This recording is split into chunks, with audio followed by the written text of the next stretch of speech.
আসসালামু আলাইকুম। আমরা এখন আছি নেকমরদ ওরস মেলাতে। আচ্ছা, একটা আপনি খাইয়ে দেখান, টাকা আমি দেবো, বিলটা আমি দেবো, তারপর আমি খাবো যদি আপনি খাইতে পারেন। আমি খাইতে রাজি। আসসালামু আলাইকুম, আমরা এখন আছি নেকমরদ ওরস মেলাতে। ভাই, এটার নাম কি? এটা হলো স্মোক। স্মোকিং চিজ বলে মনে হয়। কত করে? 50 টাকা। কি আছে এটাতে? মামা ওয়েফার আছে আর পোপাস চিপস। 50 টাকা। আপনারা খান এটা? আমরা খাই, বিক্রিও করি।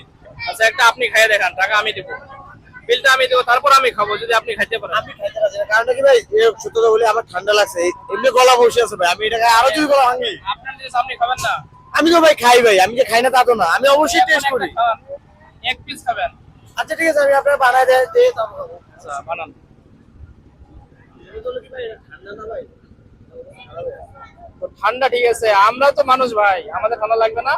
ভাই এই যে ছোট ছেলেরা খাচ্ছে। আমি একটা কথা বলি, আপনি ভাই খাবেন একবার, আমাকে এটা সারাদিন রাখতে হয়, বানাইতে হয়, তো আপনার ঠান্ডা সাথে আমার ঠান্ডা মিলে লাভ নেই তো ভাই। যেটা নাইট্রোজেন গ্যাস।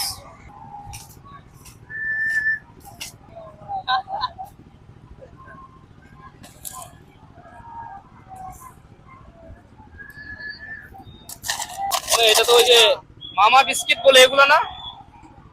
এর ভিতরে আছে নাইট্রোজেন গ্যাস। তো এটা আসলে খাওয়ার কিছু নয়, এটা হচ্ছে জাস্ট ইন্টারেস্টিং বিষয় একটা।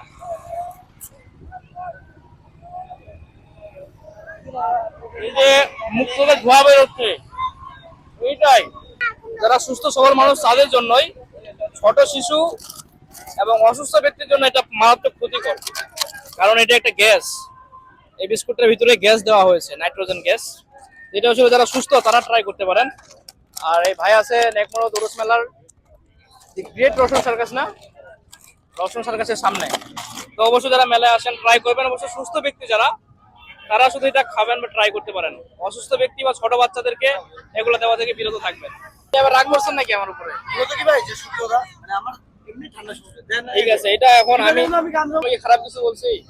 এটা অবশ্য আপনি অসুস্থ যেটা ব্যক্তিদের বলেন, জন্য না। আপনি যেটা বলেন, যখন আমি ছোট বাচ্চা দেখি, আমি ওই গার্জিয়ানকে বারণ করি। এটা আসলে ছোট বাচ্চা এবং অসুস্থ ব্যক্তিরা বিরত থাকবেন এটা থেকে। আর সুস্থ যারা আছেন তারা ট্রাই করতে পারেন। আসসালামু আলাইকুম।